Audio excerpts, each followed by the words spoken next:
And I'll do one more, and this is kind of a big one for a few minutes, but what gives you hope for the future? You know, I think it's the way people are voting with their feet right now. And I don't just mean here with the Black Lives Matter protests or the climate protests. I don't just mean here with the tremendous voter turnout operations. And I don't know if I don't think I mentioned this earlier. I went to high school in Georgia, in DeKalb County, Georgia, Lakeside High, and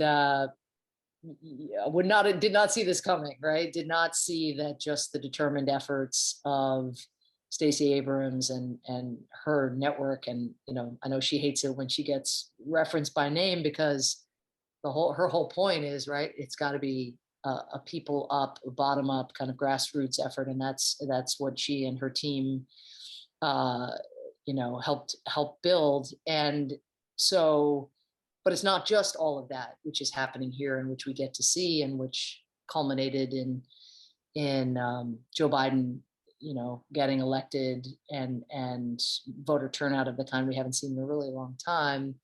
But it's what we see here, that's happening everywhere. And that's where I feel blessed to have a kind of global perspective on this. I mean, before COVID hit that prior year, there were more popular protests happening around the world than at any prior point in recorded history, in modern recorded history.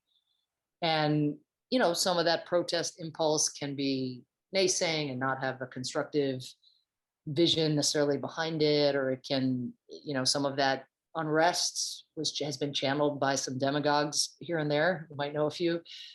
So it's not, you know, you want people to believe in institutions as well, and not everything to be in an oppositional role, because we need our institutions to work.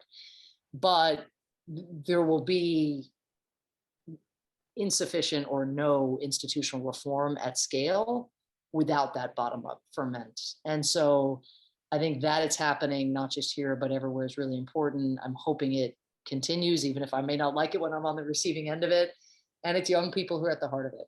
So it's kind of cliche to say, we're going to hope young people, but people do not want to be on the sidelines right now. And the only thing that's holding people back is a worry that maybe they don't, a question of whether they can make a difference or how they can make a difference. It's not the desire to make a difference. That's not holding people back at the moment.